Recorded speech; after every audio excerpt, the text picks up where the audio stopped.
We are live on Facebook. Thank you. It is 7 o'clock and I will call this meeting to order. Welcome to our regular council meeting for Monday, May the 17th. Let's begin with the roll call. Mr. Teixeira, please. Mayor Patterson. Present. Deputy Mayor Hicks. Here. Councillor Dickard. Present. Councillor Fitzsimmons. Present. Councillor Fleet. Present. Councillor Hawking. Present. And Councillor Cable. Present. All here and accounted for. Thank you. Good evening, council, staff, guests, the viewing public, and the media.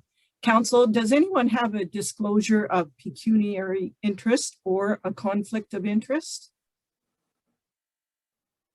I don't see any. If one should arise during the meeting, you may declare it then. So this evening, we do have an addition to our agenda. That's under item 3, and it is a request to fly the pride flag. So that will be under item 10, correspondence requiring action. So we'll move right along to our delegation this evening. And with us tonight is Michelle Steen and Bill Knoll. And they're going to speak to us about protecting our waterways and no nuclear waste. So welcome. Thank you for allowing us to come here this evening. Yes. Did you guys all get a chance to look through the slides, or are the slides going to be on the screen? We did all receive them ahead of time and have looked at them. Did you want them on the screen or? It doesn't matter. I just wanted to know whether or not I needed to tell when to move to the next slide. That's all. Oh, no, I did. Sorry, I did not realize that I was to be sharing the screen and moving the slides, so I did not forward them. Okay, that's fine. Thank you. Over 50 years ago, the nuclear industry told the government they would have a solution for the waste within 5 years, but they didn't. It's safe right now where it is, but it's no longer considered politically acceptable. Public is demanding a solution before they grant the nuclear industry permission to expand. There's a lot of money on the line. So the industry has created the Nuclear Waste Management Organization, which is funded and directed by the nuclear industry. And the best idea they've come up with is to take this highly radioactive waste that is dangerous for over 100,000 years and bury it under prime farmland in the municipality of South Bruce. South Bruce agreed to learn more in exchange for money, lots of money. There's a lot of money spent on promoting the project, but there's also a lot of donations to local organizations and community projects in an effort to gain approval for this project. The NWMO says they didn't approach landowners, but how did they end up with so many acres conveniently in one location? Why were the first properties purchased by numbered companies and 1,300 acres were already purchased and optioned before the public was informed? This site has the Teeswater River flowing through it, wetlands as part of the edge of the Greenock Swamp, springtime floodplains, and the town of Teeswater is close enough to see, with its elementary schools and the Teeswater Gailey Milk Processing Plant. The only DGR in the world, according to the Canadian Nuclear Safety Commission, is the WIPP in New Mexico. This is for low and intermediate level waste. It's in the middle of the desert. It's 35 kilometers away from the nearest town. The only thing we can learn from this project is that accidents happen and you can't predict human error. In 2014, the WIPP became radioactively contaminated by the explosion of an underground drum of nuclear waste due to human error. At a January 2020 workshop, end of March CLC meeting, 2 different NWMO employees described this as a success, telling us that the radiation was contained below ground. Truth is, 21 workers above ground were exposed to radiation. This is a mistake that took 3 years and $500 million to clean up. Germany has 2 underground sites that have failed. They're trying to figure out how to clean up that mess. Chalk River and Port Hope are Canadian examples of how expensive and how long it takes to fix radioactive mistakes.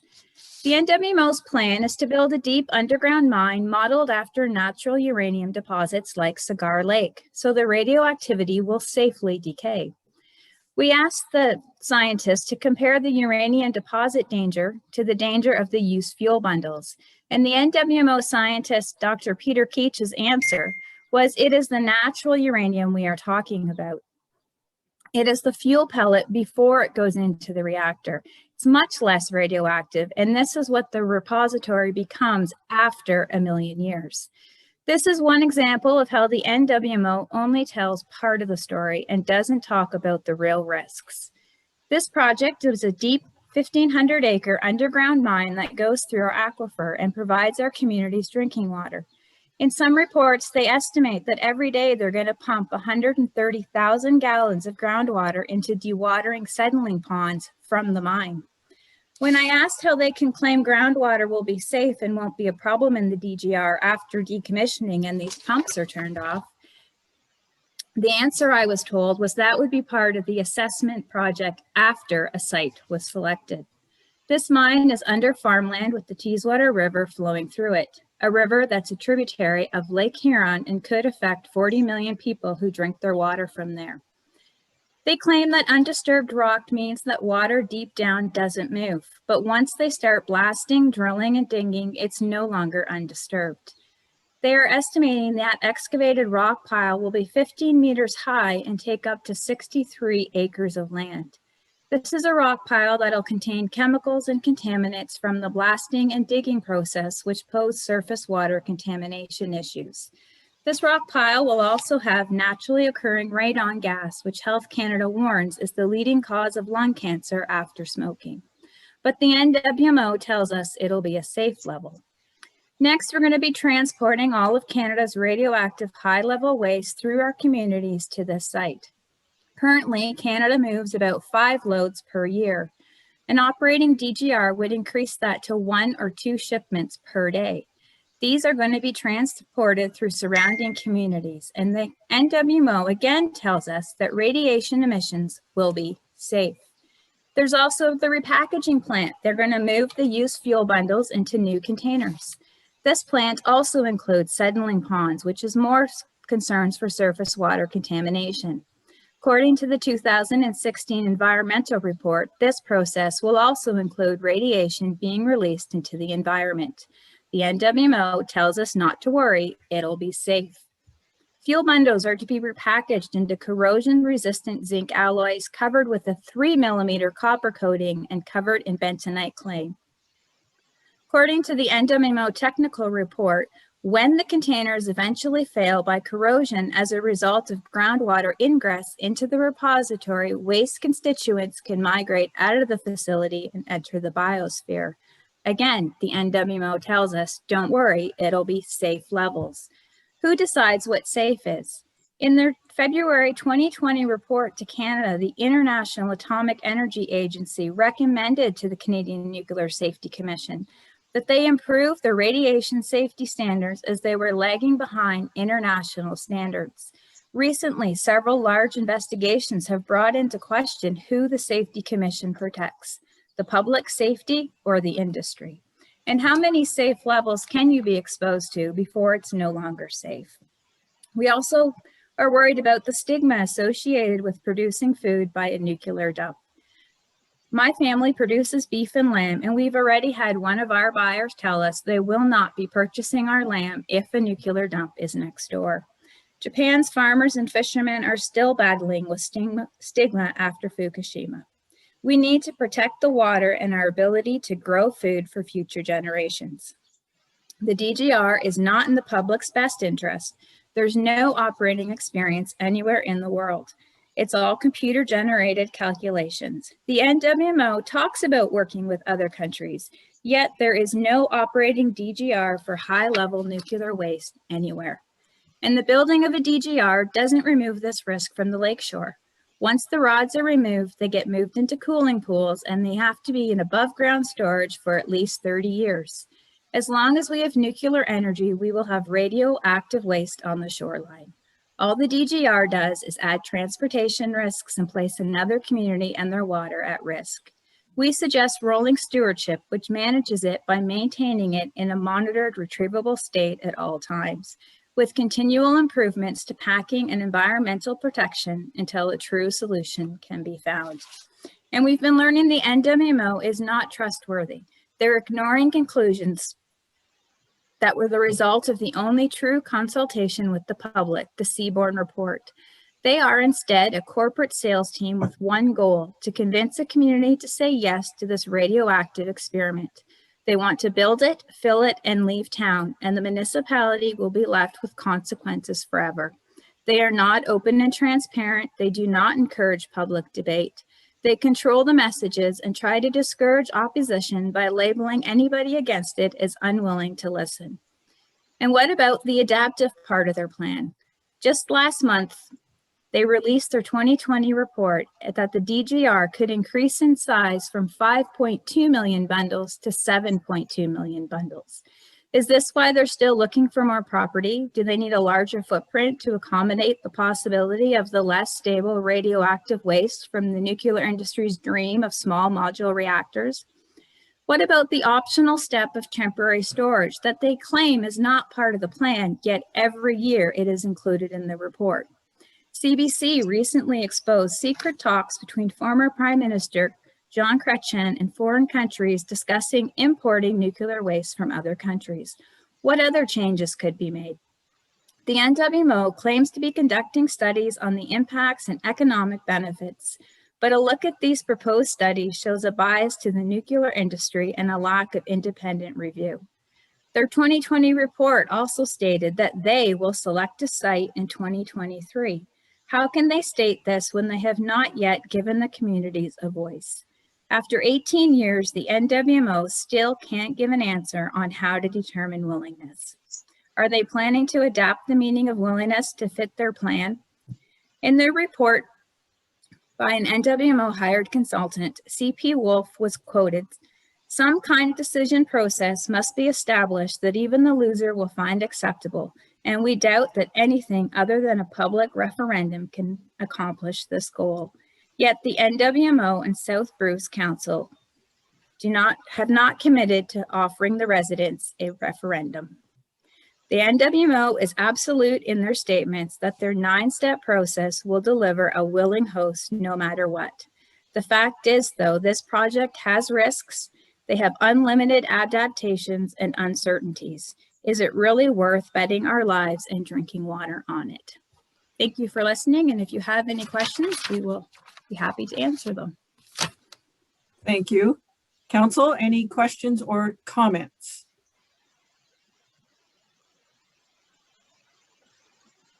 Okay, Councillor Cable, then Councillor Fleet. Thank you, Your Worship. Not a question, but a comment. Thank you very much, Michelle, for your presentation. Certainly, I think a lot of people have seen the signs posted in multiple communities. And I think it's great to get more information on what is the messaging behind those signs and the concerns that are being raised. So I appreciate you coming to share that information with us. Councillor Fleet. Thank you, Your Worship.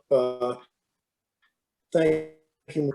It's going to be very hard on your community and neighbors. I know I drive through that area and I see the no nuke signs and I see the South Bruce listen signs, and it's got to be very hard as a community with neighbors and friends and family on agreeing and disagreeing. So I really reach out to South Bruce, and it's got to be very difficult. So thank you for your report. Councillor Hawking. Thank you, Your Worship. Hi, Michelle. Thank you for your excellent overview. I too am concerned about the depository. I was just reading today the issue in Seattle, Washington, where a leak of nuclear waste has come to the forefront, and I believe it's a place called Hanford, Washington, and this was one that was built in 1946 and decommissioned in 1976, and all of a sudden they're noticing leakage from the repository. So good luck in your attempt to determine the outcome of the system. I guess I'm wondering, is it a done deal for your municipality? We're told that no final decisions have been made, but like I said, we're trying to figure out how they plan to determine what a willing community is. In our opinion, a referendum would be a willing community, but the NWO and council have just started paying a consulting company to look at other ways to determine willingness. So far they've paid over $30,000 to a company to figure out a way to not have a referendum. So I don't know what's going to happen next. This may be another strategy. There's a municipal election coming up in 2022. You may want to get some candidates who support your position, or maybe your position isn't the one that's is favored by the municipality. I don't know the current situation, but I do appreciate your concern. I do appreciate your advocacy for your concerns, and good luck. Okay, any further comments? All right, so thank you very much for the presentation and sharing the information and your concerns. Thank you very much. Enjoy your evening. Thank Bye. you. Okay, item 5 is business arising from the minutes. And we have 5.1. This is a notice of motion that was brought forward by Councillor Dickert. Councillor Dickert, do you want to explain your motion? Yes, thank you, Your Worship. This is regarding a 14th Ave, the reconstruction, road reconstruction that's planned for later this year between 2nd Street A and 4th Street. There is currently sidewalk on 14th Ave between 2nd Street and 2nd Street A, and this section being reconstructed would be a natural extension to that existing sidewalk. Currently, no sidewalk exists in that one section there. The section of 14th Ave that we're speaking of here does connect neighborhoods and is close to schools. Once the curbs are installed, sidewalks would allow for pedestrians a safer area for walking. This also aligns with our town's strategic direction number 2 to support initiatives that contribute to healthier residents, more active and rewarding lifestyles, increased cultural activity, and a safer community. Therefore, I am making the motion that that council directs staff to seek a costing estimate for the construction of a sidewalk on the west side of 14th Ave, which would be completed during reconstruction, and bring back this estimate to council for further consideration. Thank you. So Councillor Dickert is moving it. We have a seconder. Councillor Cable. So comments, discussion? Councillor Hawking. Thank you, Your Worship. Councillor Dickert, I drove by that area that you're describing, and I just wondered, was that an afterthought? It just looks kind of weird that it just stops. Do you know the background on it? Do you mean the one section of sidewalk that is there? Yeah. I think that section of road has been reconstructed more recently, and they chose to put sidewalks in that section. That's my understanding. Okay. 2nd Street A from 14th Ave easterly was reconstructed. I don't know the exact timeline, 7-8 years ago perhaps, and sidewalks were added at that time. Okay. Thank you. You're welcome. So the motion is just a costing estimate. At this point in time, yes. Right. So any further discussion? I'll call the question. All in favor? That is carried. Thank you. Item 5.2 is a notice of motion from Councillor Dickert about a sidewalk installation policy. All yours, Councillor Dickert. Thank you, Your Worship. This kind of goes hand in hand with the last one. Currently, there is no policy that exists to offer guidance on when sidewalks are installed on road reconstruction or new construction projects, and thus it leads to inconsistencies across the town. I'm sure all of us have been around town, and you'll find sections that, exactly as Councillor Hawking referred to, you have a piece of sidewalk and then all of a sudden it just stops and there's no more sidewalk. So there's quite a few examples of that around town. A recent walkability study completed in the town of Hanover recommended that sidewalks be placed in areas of reconstruction when that opportunity exists. Walking is a sustainable mode of transportation and has become a popular pastime in physical fitness activity. The town's strategic direction is to support initiatives that contribute to healthier residents, more active and rewarding lifestyles, increased cultural activity, and a safer community. Sidewalks add an increased level of safety for all pedestrians, especially children and those with mobility challenges. Sidewalks create a physical link for pedestrians between the many housing developments and the services across the town. Therefore, that I am making the motion that the council of the town of Hanover direct staff to develop a sidewalk policy that will give direction as to where sidewalks would be installed on new roads and reconstruction projects, and present those findings to council for consideration by the end of September 2021 for next year's construction season. Thank you, Councillor Dickert. Do we have a seconder for this before discussion? Councillor Hawking. So comments or questions? Again, we're asking for a report. Councillor Fitzsimmons? Yes, thank you, Your Worship. I just was wondering if Brian might be aware of other municipalities that might have such a policy as this. I guess my concern with this is, you know, you put a hard and fast policy in place, but every situation with subdivisions is quite different. So, Brian, I just wonder if you were aware of anything. Your worship, through you, there's, I don't know, maybe Councillor Dickard would point us in the right direction. I can't tell you what other municipalities have. I do know that, you know, I've walked through the Whaling subdivision, and it seems strange that you go down the Crescent, I'll forget, it's 12th Ave, I guess. You go down there and you have sidewalk till you get to 4th Street South, then there's no sidewalk. Once you come up the other side, you have sidewalk again. I just think it would be a good practice to have a policy, and you know, a policy is just that, a policy. It doesn't mean it can't be changed in areas where perhaps it does not make sense. There's no room allowed to do it or something of that nature. But at this point, just knowing or having been told that we do not have a policy of any kind to refer to, I think it creates inconsistencies. There's really nothing guiding anybody as to where we will or will not put sidewalks.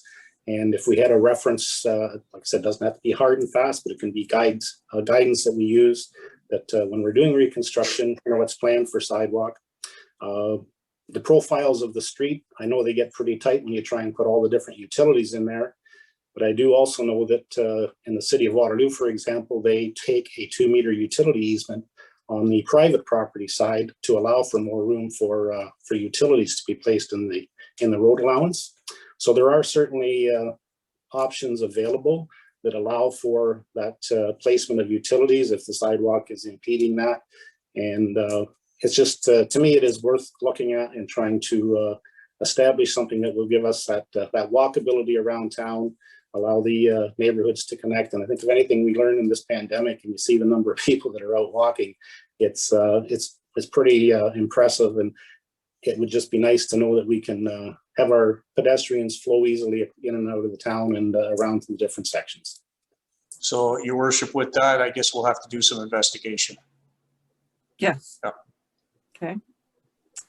Any other, Councillor Fleet? Thank you, Your Worship. This question's maybe for Dawn. Is there a policy in place for a new subdivision, like every new subdivision, like say Bramley or Cedarwell East, that they have to put sidewalks in? Dawn? Yes, thank you, through Your Worship. The policy generally with plans of subdivisions have been, if it's an arterial road with going through a particular subdivision, or in relation to a subdivision, there's basically the planning concept is to have sidewalks on both sides. If it's a collector road, and we have different roads identified in our official plan, sidewalk would be on one side. If it's a local street, it's the determination is no sidewalks, because the traffic on that street are people that live on that street. There's no through traffic.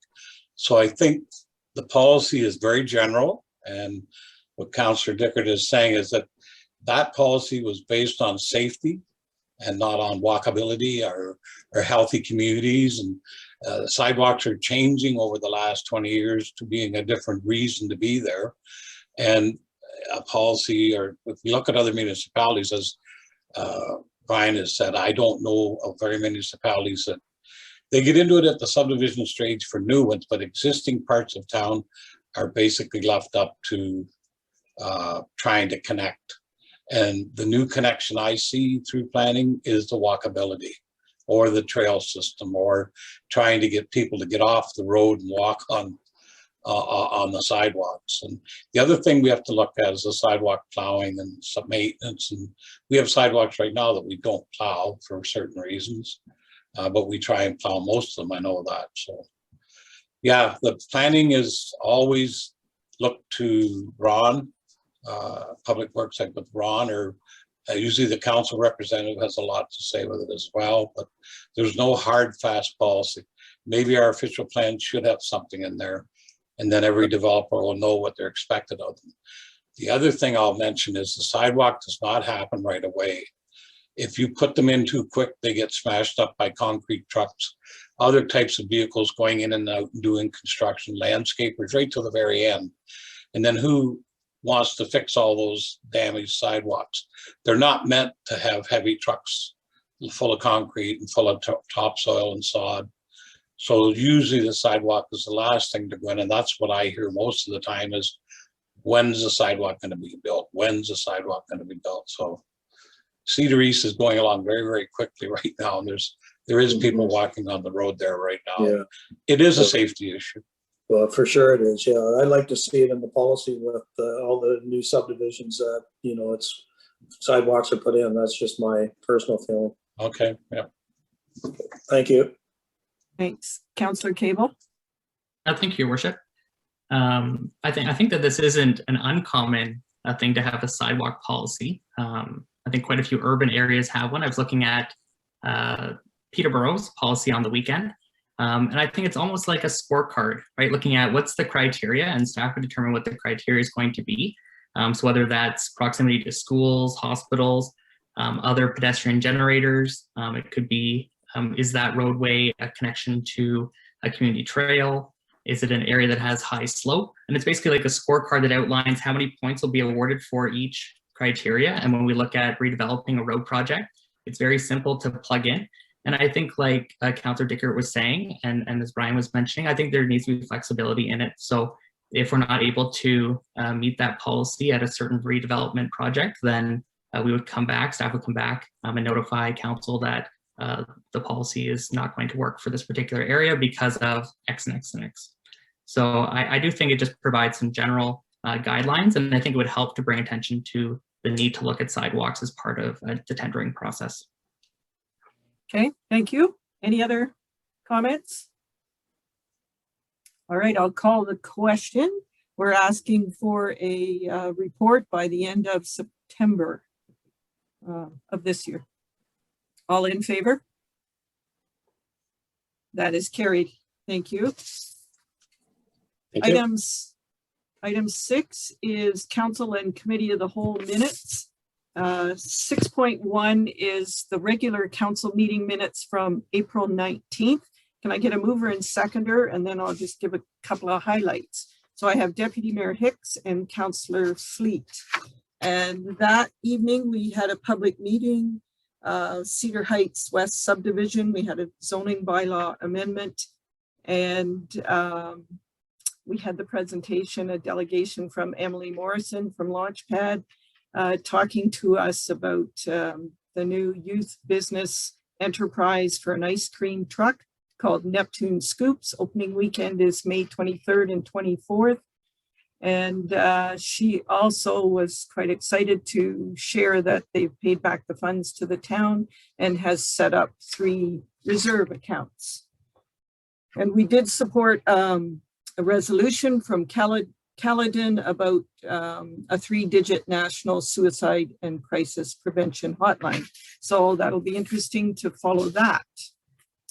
And then I'll ask the question, if there's no discussion, all in favor of receiving those minutes? That is carried. Thank you. Item 6.2 is the special council meeting from May the 3rd. I need a mover and seconder with Councillor Fitzsimmons and Councillor Hawking. You'll remember that evening we had we gave direction to staff to advise the Ministry of Municipal Affairs and Housing, the municipal Western office, also our MPPs, Grey County, Bruce County, the municipality of Brockton and West Grey about Hanover's proposed growth areas. And that led to the meeting that we're going to have on May 25th in an effort to advise the public about our proposed growth areas. So any discussion? I'll ask the question. All in favor of receiving those minutes? That is carried. Thank you. Item 6.3 is committee of the whole meeting minutes from May the 3rd. And I need a mover and seconder to put that on the floor. Councillor Dickert and Councillor Cable. That evening, we had the Emergency Services Facility Review Committee report. And we also received a letter and a petition from Austin Dow regarding the Hanover Skate Park. So just a couple of highlights. I'll call the question. All in favor? That is carried. Thank you. Item 7 is staff reports, and the first one, 7.1, is report CAO 0721. It is the municipal surplus asset declaration and disposal recommendations. It's from Mr. Teixeira, our CAO and clerk. Brian. Thank you, Worship. Did I get a mover and seconder? Not yet. No. See, slipping already. Councillor Hawking, Councillor Fitzsimmons. Thank you. Okay, so periodically we accumulate assets that are obsolete, damaged, or otherwise surplus to the various departments' needs. So as these are publicly owned assets, they should be declared surplus by council and disposed of in a transparent manner. So I've attached a list there. There's quite a few items. I won't go through them all. However, with the exception of the steel, it's recommended that they all be sold on GovDeals. GovDeals is an online marketplace that provides services to government, educational, and related entities for the sale of surplus assets to the public. The steel will be disposed of in the town scrap pile. I should point out that I've been talking to Emily Morrison, Executive Director for Launchpad, and there's a couple items that she's interested in. The first one is the Rubbermaid janitorial service cart. It's listed on the second page, fourth item down. And she's also interested in the 2008 Chev Silverado half-ton. So if council sees fit, we can donate those two assets to Launchpad and dispose of the rest as recommended. So typically the assets offered to other departments first, and we've done that. And as there's no need, it can be disposed of by public auction or advertised for public tender. And where the estimated value is nominated or nominal, it could be donated for a charitable or benevolent purpose, as I just mentioned with Launchpad. So once the council declares these assets surplus, staff will complete the necessary sale activity. The estimated value of all the items less the is $15,000 less the service card, as well as the 2008 Chev. GovDeals charges 7.5% commission on sale price, and the respective department will be credited with the net proceeds, if any, from the disposal of the assets. The $15,000 is an estimate, and once you get into these online auctions, you never know where the prices are going to go. Could be less, could be more. So with the link to the strategic plan, this checks off strategic direction number 4, sustainable municipal operations. So the recommendation is that report CAO 0721 municipal surplus asset declaration and disposal recommendations be received. The council declare the assets identified below as surplus to the requirements of the municipality, and that the surplus assets be disposed of in the manner recommended, with the exception, of course, as I mentioned, for Launchpad, the Rubbermaid janitorial service cart, as well as the 2008 Chev Silverado. Thank you, Brian. Any comments or questions? No. Okay. So I'll call the question. All in favor? That's carried. Good. Thank you. Item 7.2 is report HR 0321.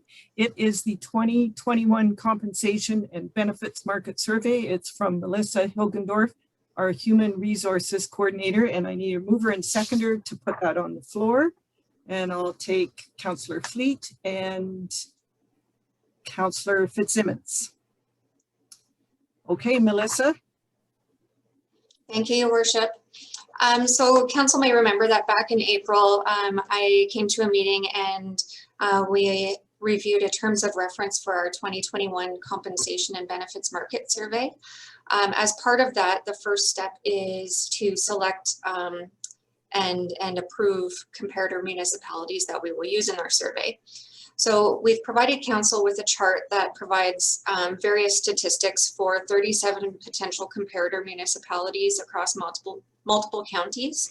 Ideally, we select them based on lower tier municipalities, their proximity to Hanover, similar population and household range, similar urban and rural mix, and similar services and size. So in 2016, when Warden Updegrove did their survey, there were a total of 16 municipalities who participated. So we're proposing to use those same 16, but add on an additional 3.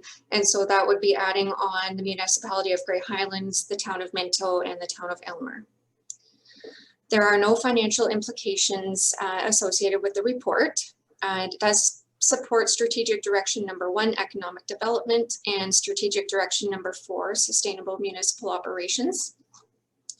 And the recommendation is that report HR 0321, the 2021 compensation and benefits market survey comparator municipalities be received, and that council approve the recommended municipalities as comparators for use in our 2021 compensation and benefits market survey.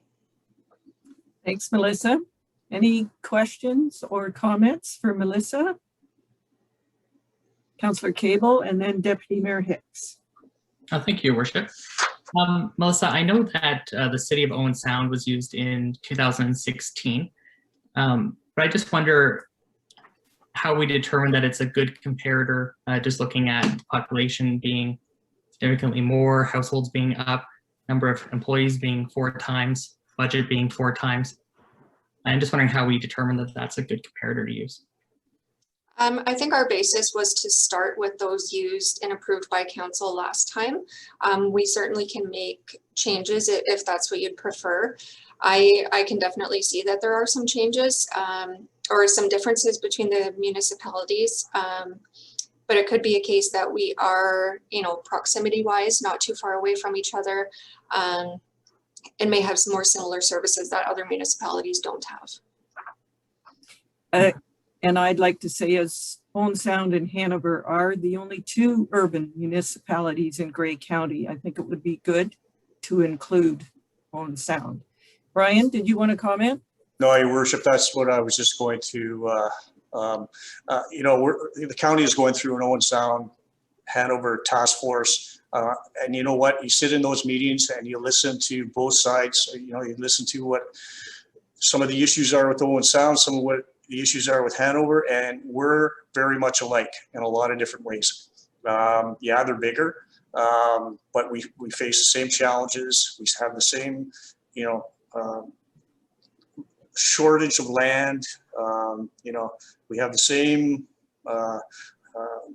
challenges with respect to budgetary items. I mean, we've got a lot in common. Okay. That's good for you, Councillor Cable? Yes, thank you, Your Worship. Okay. Deputy Mayor Hicks? Thank you, Your Worship.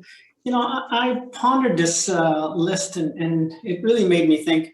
I got to tell you, I go back to 2 criteria. 1 is small and 2 is urban. And I think we really want to look for those, for me anyways, for those 2 things. And so with that said, I see, if I look at the list, I think that the only one in the gray category that fits the bill is Owen Sound. And I see a number of municipalities in the list. And when I look at this square kilometers, I see, Hanover at 9.8. And I would say that anything that's above, say, 25 isn't comparable to us. So I'd be looking for those communities that aren't, we're not a farm community, we're an urban community. So I would want the comparator to be urban, and I would want it to be small. So I'd be looking for those two criteria. And for me, many of the communities that you see with, 644 square kilometers, goodness, that's not us. So for me, some of the ones that were left out, like I'm looking at Midland, that might fit the criteria for me. I'd look at some of those ones that we left out that are small and that are urban. And I would remove many of the ones that I see in there that really are not urban, and they're actually quite large.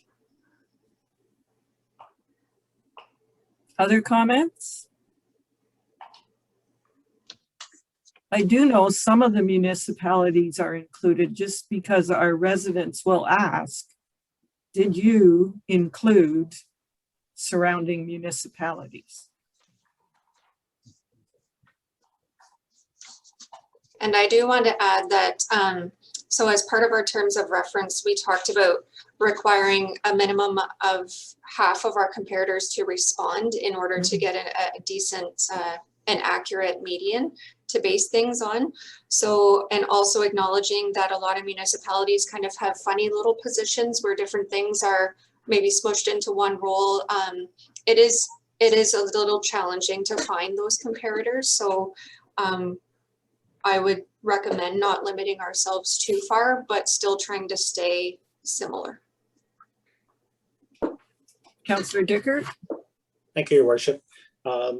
When I look at the list, and especially when I see the Grade and Bruce area ones, I think they do need to be included there because part of this is about retention. And if this is the area that our employees are living in, we need to make sure that we're competitive, not top of the pile, not bottom of the pile. And we need to make sure that we're in the ballpark because as we've seen, there is a lot of movement between municipalities and there's no sense giving up the edge to keep our good staff simply because of a disparity between wages. So I think it is important that we keep them in for that reason.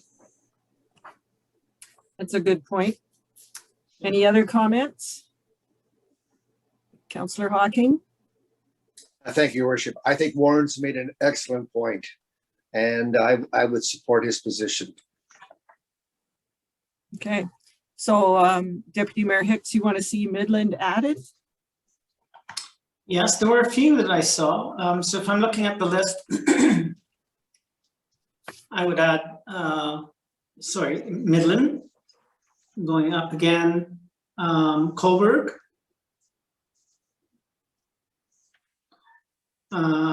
see, these smaller ones are included already. Goderich is in, St. Mary's is in. Shelburne is in, that's good. So there are a number that are in. So there were just those few that I would add. And by the way, I do agree, Councillor Dickert, you made a very good point about that that comparator being close to us. So that is a good point, and I think there is a reason to have some of our neighbors, but I think we don't need to have all of them that are not like us. I think the ones that are adjacent to us might be appropriate, but not all of them that are nothing like us. Are there some you want to remove?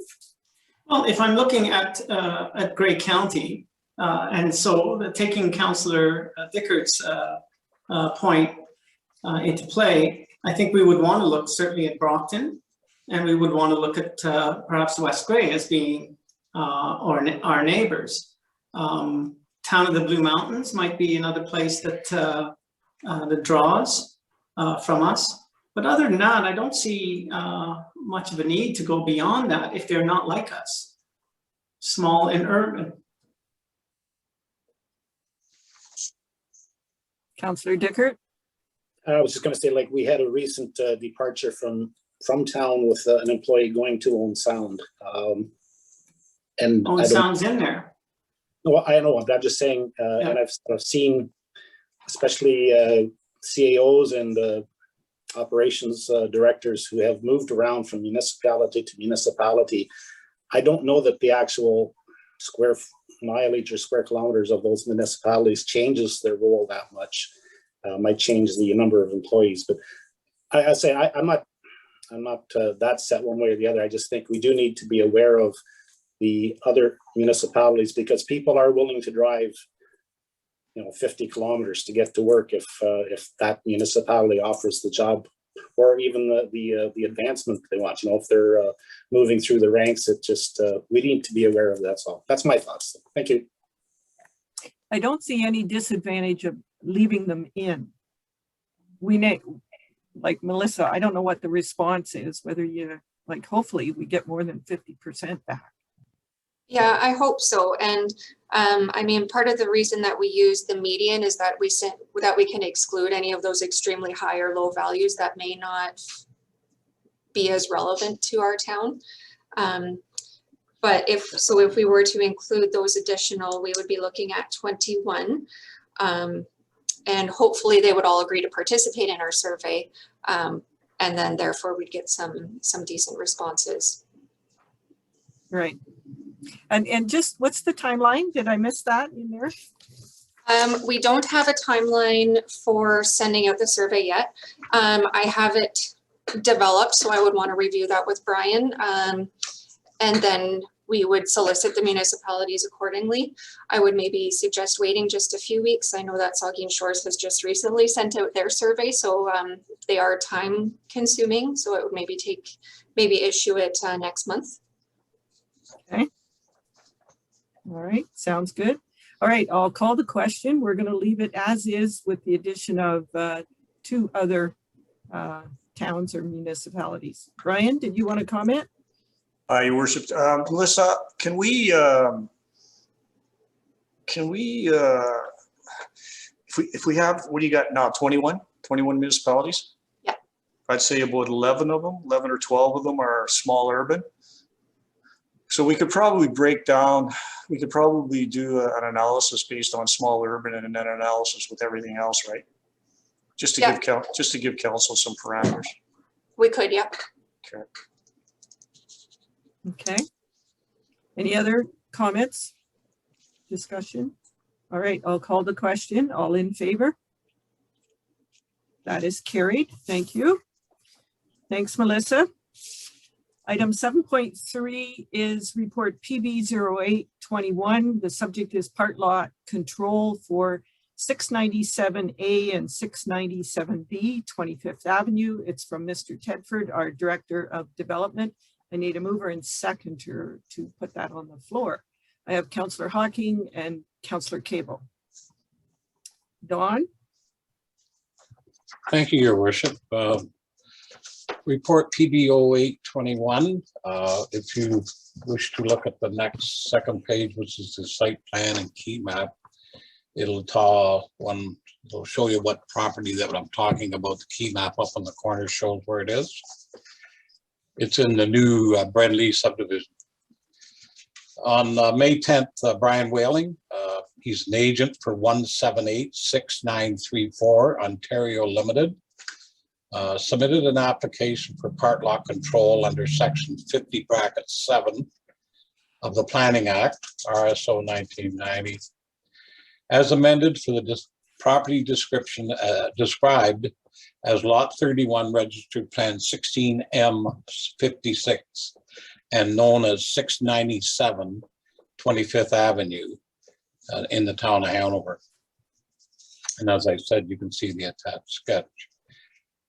Zoning bylaw numbered 29-12-15, which is our comprehensive zoning bylaw, was amended on March the 19th, 2018 with bylaw 3009-18, which changed the zoning of the subject lands from residential type 3 to a residential type 3 site-specific zoning, which is known as R3-25, to permit a semi-detached dwelling with amended provisions such as lot coverage and setbacks. The semi-detached dwelling is currently under construction And subsequent to council passing the required bylaw, the existing semi-detached located at 697A and 697B can be sold separately as individual properties. In accordance with section 50(7.1, the Planning Act, the bylaw does not take effect until it has been approved by the County of Grey and registered within the required expiration date. There is no financial implications to the town on this report. It's a strategic link is for economic development, and the report is to receive report PB 0821 part lot control for 697A and 697B 25th Avenue be received, and the council passed bylaw 3156-21 to authorize the mayor and clerk to allow part lot release for properties known as 697 and 697B 25th Avenue. And that's the end of my report. If there's any questions, Your Worship, I'd be pleased to answer them. Thank you, Don. Any questions? Pretty straightforward. Yes. I'll call the question. All in favor? That is carried. Thank you. Thanks, Don. Item 8 is committees of council minutes, and we have 6 sets of minutes to highlight. And I need a mover and seconder to start those highlights. So we'll take Councillor Fleet and Councillor Hawking. So the first one, 8.1, is Economic Development Committee minutes from April 21st. Councillor Hawking. You're on mute, Councillor Hawking.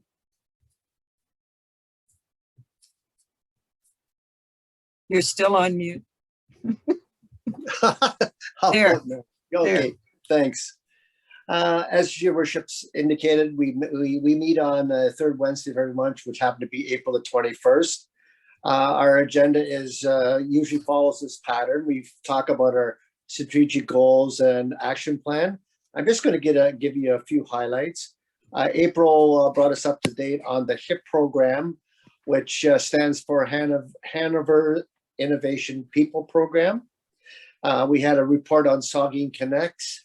And one of the things I wanted to point out in this area was we identified that there's a growing number of hairdressers and barbers who are retiring. And there may be a possibility to set up an apprentice school in our launch pad. So Emily and April are going to look at the possibility of maybe establishing a hairdressing school / barber school at our launch pad. It fits right in with sort of the apprentice status. Emily also gave us the same presentation that she gave us. And again, I want to highlight the Neptune Scoops new venture, which is giving employment to 8 youth. Under new business, Chamber of Commerce and the Saugeen Municipal Airport had an update. And at this time, I would like to thank Marie David on behalf of the committee for her contribution to our committee. Marie extended her resignation at our last meeting. So good luck to Marie, and I'm open to any questions. Thank you. Any questions for Councillor Hawking? I don't see any. Okay, thanks. 8.2 is Parks, Recreation and Culture Advisory Committee minutes from April 28th. Councillor Cable. Oh, thank you, Worship. The Parks, Rec and Culture Advisory Committee met on April the 28th.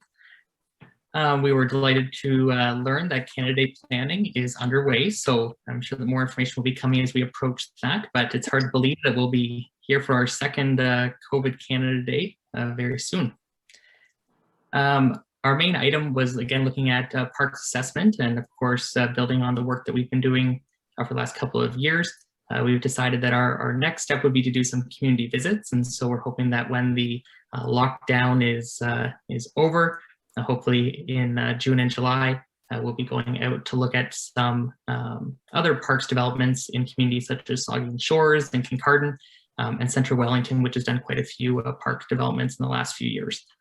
So that was the main item that we discussed at the meeting. And we'll be looking at the possibility of a landscape architect helping us out in the future, but we're going to wait until we've had a chance to visit those other communities first. Okay, thank you. I don't see any questions. 8.3 is the Cultural Roundtable Committee minutes from May the 5th. Councillor Hawking. Thank you, Worship. Some of this overlaps with my previous presentation. So I'm just going to go directly to Kathy Wright was invited as a guest from the Saugeen Artists Guild, and with the proposal of creating murals throughout our community. This proposal was enthusiastically endorsed by our committee. Staff, that's April and Sherry, discussed the pending event development program framework for funding new initiatives or to grow and enhance existing events. So it's currently in a draft stage and we're looking to have our input. Thanks to Liam Kelly, who has taken over the position of looking after the artist spotlight. And then from the roundtable, I'm just going to give a few updates from our members. Al Morrow is still inundated by the donations for the archives. I think he's soon going to run out of space at the St. Matthew's Lutheran. Susan Sackle highlighted the Canadian Tire Hanging Basket fundraiser for the month of May. I urge you to support our library, and I believe $1 from every purchase goes to the library. Couple of our Saugeen artists are going to participate in plein air events in Lucknow and Harrison this summer. And this is exactly the same event that we hope to host in Hanover next year. So we're looking forward to getting their feedback. Hanover Community Players production, You're Virtually Driving Me Crazy, was a hoot. It was from April the 28th and the 30th. Lauren and I viewed the opening night and found it very entertaining. Liam is still looking at all the parameters for a rainbow crosswalk in our community, and he's leading the investigation. He's doing this by contacting other communities that have gone through this process. Under new business, there was a talk of a new band shell at Heritage Square that might help increase the participation. And on behalf of the committee, I contacted Michael Schmidt, who is infamous for Symphony in the Barn, and congratulated him on the purchase of the Baptist Church. And he has agreed to come as a guest for our next cultural roundtable. That's an excellent cultural asset for our community. Again, I open to any questions. Thank you. I just want to comment that the artist spotlight is really interesting to see all this talent and creativity in our community. It's enjoyable to read. So thank you. Okay, 8.4. We're still on the cultural roundtable. This is the summer event downtown entertainment subcommittee minutes. Right. Okay. We also meet on the third Wednesday. Councillor Fleet and Councillor Cable have joined our group. It was through a sort of a prodding or suggestion from Councillor Cable that we look at something for the summer for our community. We need a boost. So this group of individuals, which also includes members of the Rotary and Lions Club service clubs, are coming together to come up with something. It's not going to be grandiose, but it will serve the purpose. It's going to be fun focused, and it's certainly not going to be fundraising focused. So we're looking forward to our next meeting this Wednesday. Some of us were assigned homework, and they're going to be asked to explain their homework on Wednesday. So stay tuned, but there is going to be something happen in Hanover during the summer. I give you my guarantee. Thank you. Okay, no questions that I see. 8.5 is the Planning Advisory Committee minutes. Councillor Fleet. Thank you, Your Worship. Planning Advisory Committee met Tuesday, May 11th. I'll just go over some of the highlights. Number 6, backyard poultry. Tim Tim Norwood welcomed Ken Campbell, municipal law enforcement officer, to the meeting. On April 6, 2021, a presentation by Ben Summer was made to Hanover Council regarding a proposal to allow backyard poultry in Hanover. Mr. Summer presented suggested amendments to the animal control bylaw, comprehensive zoning bylaw to permit small flocks of poultry. Mr. Campbell outlined items for consideration: financial impacts, comments solicited from other municipalities. He further reached out to a specialized veterinarian.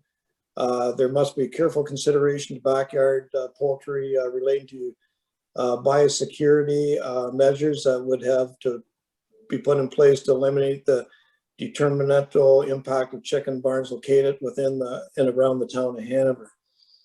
Over the past 3 years, Mr.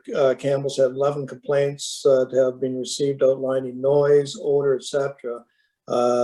This resulted in many follow-up visits to gain compliance with appliance bylaws. The committee had a very good discussion regarding this matter, and moved by Mark Ebert and second by Terry Lease, that the Planning Advisory Committee recommended to Council not to amend the Town of Hanover's comprehensive zoning bylaw and animal control responsible pet ownership bylaw with respect to backyard chickens within residential zones. Number 7, this is just correspondences, local planning appeal tribute fees. The Secretary Treasurer circulate the above references for schedule and highlight the sustainable increase to appeal certain planning applications. Number 8, this was new business. Hanover's preferred growth areas. Brian Dresheri stated the public meeting is scheduled for May 25th, 2021 at 6:30 p.m. to discuss potential growth areas outside of Hanover, current municipal boundary, and to gain input from various stakeholders and general public to assist Hanover Council make an important decision. The provincial policy statement requires the town to have sufficient lands to accommodate growth for 25 years for all types of urban land uses. Comprehensive reviews completed over the past few years indicate Hanover will run out of residential, employment, and commercial lands within the current boundaries by 2046. This means lands outside the current municipal boundaries need to be considered. Brian presented a map illustrating the potential growth areas that are being considered. Growth areas 1, 2, and 4 in the municipal West Gray, and growth areas 3 and 4 located in the municipality of Brockton. Mr. Chair Tim Norwood will summarize comments and submit comments at the May 25th meeting. And it's strongly encouraged that all members of the Planning Advisory Board attend this meeting and the public. So thank you, Your Worship. I'll take any questions. Thank you, Councillor Fleet. Any questions? Councillor Cable. Thank you, Worship. And perhaps this is a question for Dawn as well, but in the minutes it talks about the Forward Gaff Parkside kind of area. And I know that we talked about that a while ago, and looking at how the recommendation is that it would be changed to residential in the next official plan update. And I think in a previous set of minutes from Planning Advisory, it had been talked about that area being put into building lots, basically in the backyard of those houses. So I'm just wondering, I know it says that the affected landowners would be notified during circulation of the next official plan update, but is there still communication with those individuals who, I think originally it was their intention to expand their backyard, and now all of a sudden it could be that they have houses in their backyard. So I'm just wondering what the communication is like for those individuals. I understand that there hasn't been any communication with them. Now maybe Dawn can comment on that further. Through you, Your Worship, the Planning Advisory Committee is working off of a recommendation from Parks and Rec and Cultural Committee that the lands are surplus to the needs of the town for park purposes.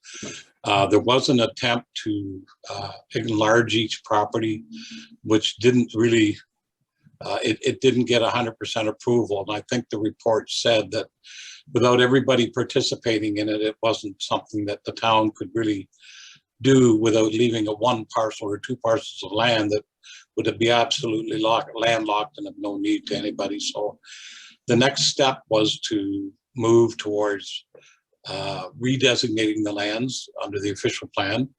We're not going ahead with the zoning at this time. We would be looking at an official plan amendment during the upkeeping of or updating of our OP. We are doing OPA 3 right now, and if another development doesn't come in requiring an OPA, then it would be OPA 4 then that would be looking at the residential lands. If you remember, we pulled them out of OPA 3, and a couple of 3 property owners, we indicated we would bring back a subsequent amendment to do those residential lands. And those 3 property owners, I think, were Brian Hawk and Tim Kramer and Chris Barford. So when we bring that back as an update to the ROP, we'll include these lands with that amendment as well. Those property owners then at that time, Councillor Cable will be more than welcome to participate in that public meeting and indicate and see if they can get a consensus, or if they can't, then we'd be proceeding the other way. But at least they can come forward again. And then after that, there'll be a zoning bylaw amendment that has to happen as well. So there's 2 stages to happen. Okay, no, thank you, Don. I think it's good to know that it's not happening right away, and also that those landowners will have another opportunity to think about what they want happening in their backyard. I think that's only reasonable. Yes, Councillor Hawking. Yes, Your Worship. Hey, Don, when that zoning amendment takes place, you said residential. Could that be zoned, say, for like a multifaceted for affordable housing or something of that nature? Very much so. That's what would happen during the official plan amendment. You would look at different densities and different types of housing. You could end up with an R1 zoning if they decide to expand each lot individually to match the existing houses with the R1 zoning. It could go to an R2 zoning or an R3 zoning, excuse me, and be semi-detached. R4, which would be towns, or you could go to an R5 and have an apartment building. And the province, the way they're pushing density, and the council's pushing, the county council's pushing density as well, they want better use of our infrastructure. So it's just something that we have to all address at the time when the public meeting happens. Okay, thank you. Okay. Thank you. All right. Any other questions or? I think that's it. Okay, thank you. Okay. All right. 8.6. This is the Hanover Walkerton Waste Management Committee minutes from May the 11th. Councillor Dickert. Thank you, Your Worship. We reviewed the annual monitoring report. That report is projecting that cell 2, which is the one we just opened up, will be full by 2026, which is 5 years. Based on the current information that we have, the projection is for the entire landfill site to be full by 2048, which is 27 years. On a volume basis, the site saw an increase of about 1% over 2019. And it's actually, we usually talk tonnage being received there, but it's actually the volume of the material that comes in and the airspace that it takes up that determines when a site will be closed. So I would say that's good news to only be up 1% in that 2019 to 2020 timeframe. General items from the meeting, Second Wind, which is the company that does our styrofoam densification, continues to make monthly visits for doing that purpose. And they have also now have 7 of the 8 lower tier municipalities in Bruce County using them. They've also got Blue Mountains in town of Meaford and Grey County have signed on. And Grey Highlands and West Grey are in the process of considering it right now. So this is good news for our program, because the more municipalities we have on, the more economical it becomes and the more efficient the service is. So it is good to see these neighboring municipalities come on board. Our Household Hazardous Waste Day is being planned for September 25th, later this year. Overall landfill quantities by tonnage this time are up 13.2% year to date. Curbside pickup for Hanover is actually down 2.73%. curbside pickup for Walkerton is up 20.9%. So a bit of a trend change from what we were seeing last year when Hanover was kind of leading the pack. This year, Walkerton is. As far as the residential waste that comes in over the scales, Hanover is up 20.63% year to date, and Walkerton residential over the scales is up 26.79%. So again, a little more coming out of Walkerton than Hanover.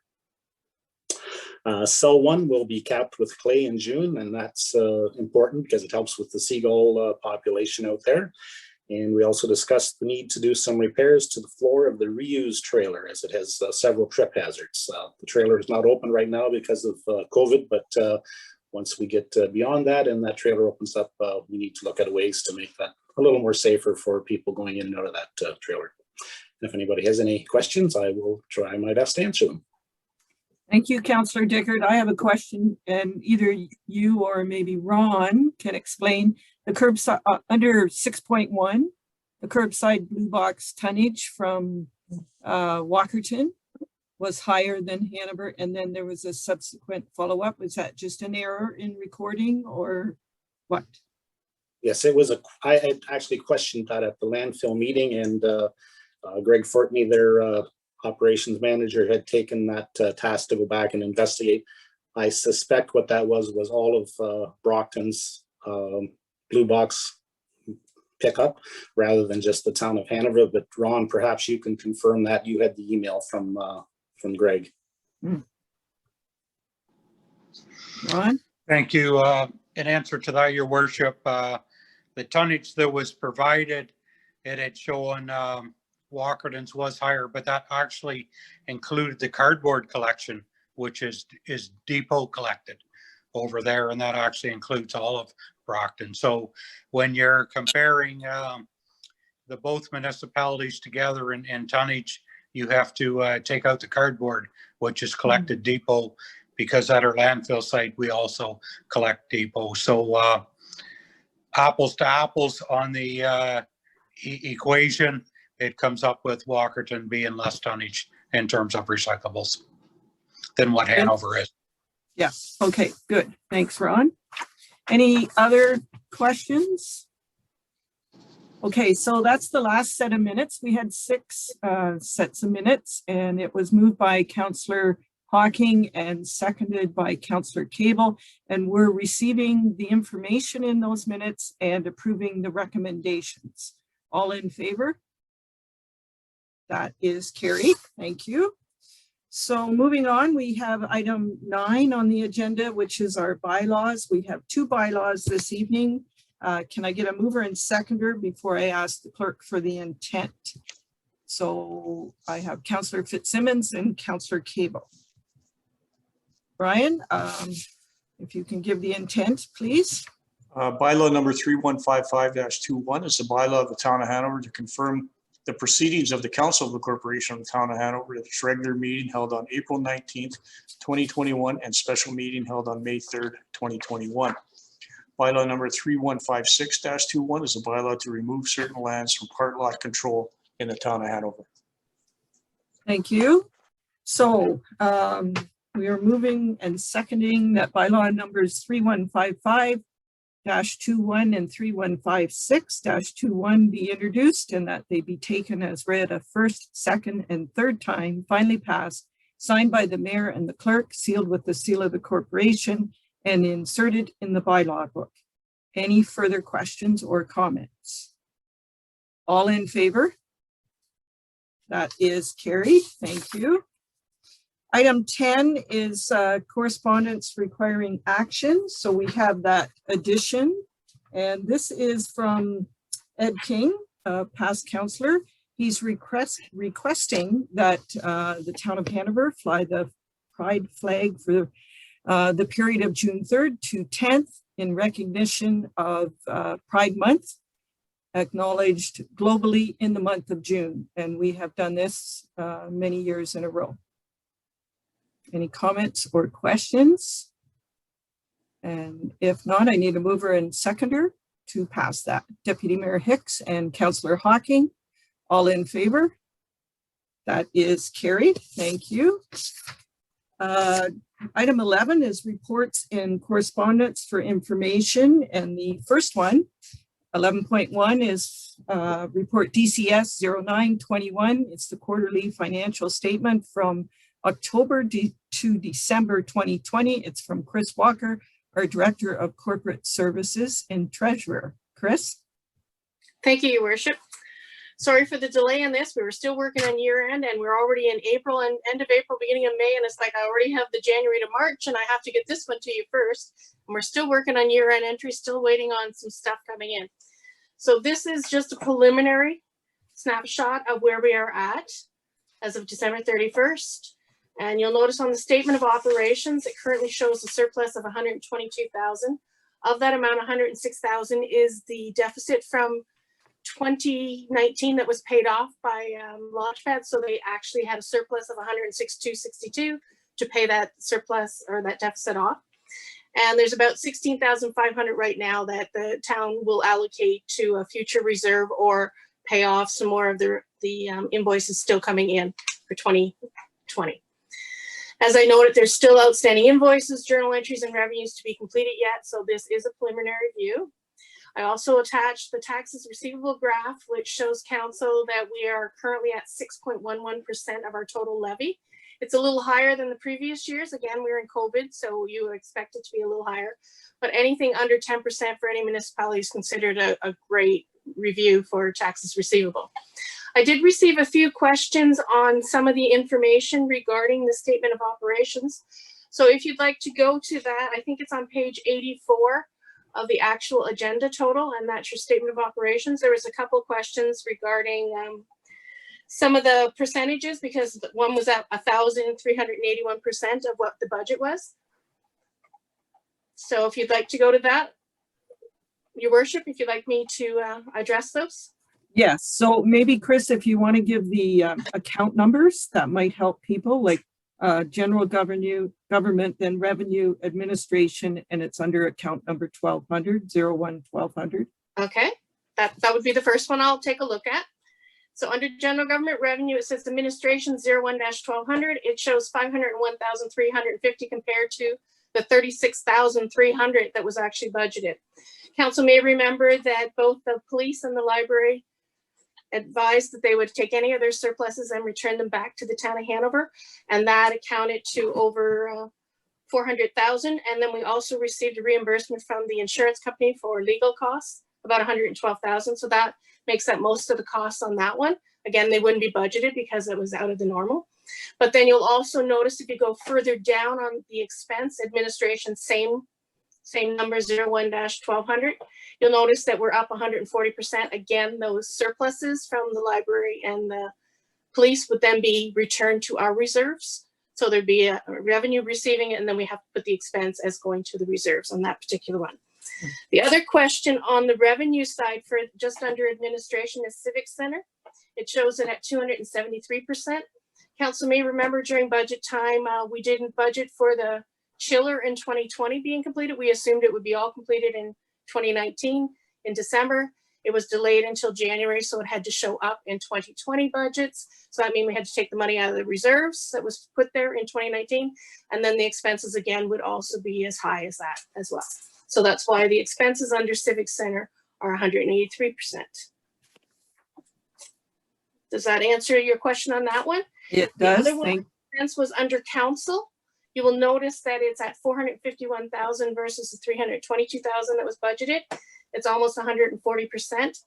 That truly is $148,300 worth of actual COVID expenses where we had to buy PPE, special equipment, invoices for that. That does not include any loss of revenues, any additional expenses for cleaning, et cetera. That is truly invoice driven only. The other question I had was on planning and development. That'll be on the next page. And it was regarding economic development. And it shows under the expenses that it's up about 141,000. Under EDC also includes the industrial park development. And what we had, first of all, for EDC purposes, you may remember the community improvement program. The county provided 40,000 last year, and the town was to mirror that 40,000. So 80,000 was transferred to reserves because it wasn't used in 2020. It's to be used in future years. And then there was also money transferred to reserves for the wayfinding and family day donations that were received that couldn't be used in 2020.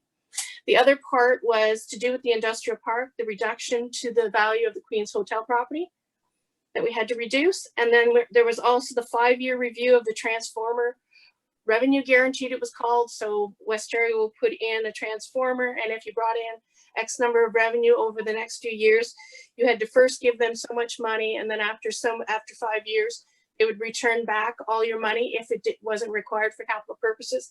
However, we didn't reach the threshold that was required, so we had another expense of about $103,000 in that one. So that's why that seems pretty high in EDC. The next one is under protection services revenue. Under building, you will notice that it's up 141%, and that's because we actually had a huge year, Dawn can attest to that, on building permits. And then you'll notice further down under building, under expenses, that would also be increased because we would transfer $1,500 for every residential permit. And we budgeted for 20 and we actually had 60. So you're going from 30,000 up to 90,000. So that's why the expenses are higher on there. Again, you bring in revenue, you also then send the money back out. And then the police and operating, again, they're at 401.92% of their revenue because they actually received a large grant for the cruiser that has a license plate reader. So they received over 95,000 that was not budgeted. So that meant that they had more revenues coming in than they had anticipated. And then they also had money from an accrual from 2019 that was brought forward into 2020. Again, that all combines together. That allowed for their larger surplus to be able then to be transferred back to the town, which was under administration that we previously spoke about. And then another question was for transportation for SMART. You will notice under the revenue, there's 584,000, but budgeted is nothing because we never budget revenue for SMART because we are just the caretakers for the gas tax. So that basically tells you all the money that they're receiving from gas tax or other funding that then goes back to them and will be a huge expense for them. So on our side, if you go down then to the SMART expense, it'll show that 584,000 at least of that 734,000 is coming from gas tax. So our budget of 161,000 was exactly what we pay from the town of Hanover. The balance is just what comes in and out. In 2020, they had a large amount because there was the Investing in Canada Infrastructure Program for transit, where they were able to purchase 5 vehicles. So they were getting almost 180,000 from the provincial and federal government. And then the gas tax had to pay about 68,000 for that. And I think that's it for there. The other one that might have come out for you might have been for the health, which would be cemetery. And that goes back to the first page on that whole area. And basically they were at 128%. They actually sold twice as many columbariums as they had anticipated. And then that would also increase our expenses for cemetery because every columbarium sold, $600 of each sale goes into a reserve to purchase a future columbarium for the future. So that's kind of ins and outs. So that's why sometimes if you see a larger revenue, you may see some expenses being as high. So hopefully I've answered some of those questions that were brought forward, yes. Unless anyone has other questions regarding those. Yes, all of my questions have been answered. Thank you, Chris. Does anyone else have any questions? Councillor Fleet. Thank you, Your Worship. Chris, I'm looking for the OLG monies that we received. Now, did we receive 142,170 from October, December 2020, and then the first quarter 2021, 106,966? Yeah, I'd have to go and see the exact figures, but last year we received about 370 some thousand. If you can just give me a second, I can try and find it here.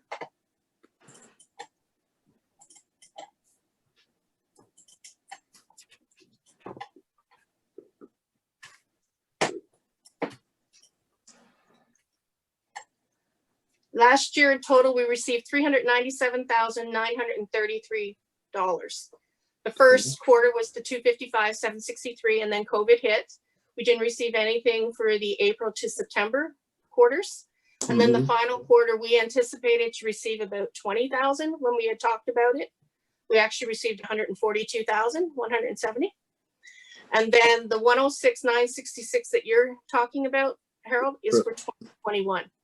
Okay, and we budgeted for what, 375 for 2020? 375 for that, for this year. So we're about 28% of the way. Yeah. Okay, Artie, thank you. Right. And then if you went back to the October to December 2020 revenues, it would show up under unallocated revenue. And it only shows at 106.5%. And basically we didn't make the money on the OLG, but the government provided us with the safe return restart agreement, where we were provided 222,200 on the first phase. And then we received the 985,000 on our second phase. So that basically kind of did a wash there on the OLG losses and then the revenues from the grants. Alrighty.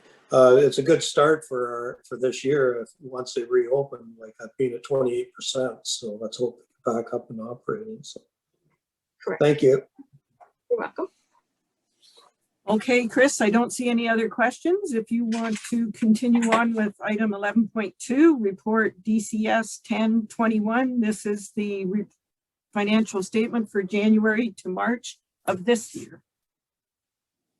Okay, this is just for January to March. Again, it looks great, but you have to remember we did all the billing for taxes in February, which means it's for both February and the May installments. So it looks like we have lots of money, but again, on these reports, the statement of operations shows that we received money as revenue. But if you look at our balance sheet, it's actually sitting there as outstanding on there. So I don't want you to give a false pretense that we got all this money. And keeping in mind that over 1.3 million of that has to go to the county and the school boards when we have to pay them this month. And then we've also given you the Hanover taxes receivable graph as well to show you that taxes are how they're being collected. Now, if you wanted to go back to the statement of operations again, like I just gone through with the other one, the only thing of significant notice would be under the expenses for taxation. You'll say, how did we get 7,248.78% of that? And that has to do with, we don't have a budget figure yet for the school board or the county, and that doesn't come into play until our bylaw is actually passed. So until that happens, I can't give you what the actual amounts are. But you'll notice on our taxation revenues in that side, it looks like, oh, we received all our taxation, but all the money comes to us on the first time until the final taxes are done. Then everything gets divvied out. So that's why it looks so wonky right now, in case you're wondering on that. Other than that, those are basic numbers. There's nothing major to report on that, unless you have any questions. Thanks, Chris. Any questions? Councillor Cable? Thank you, Worship.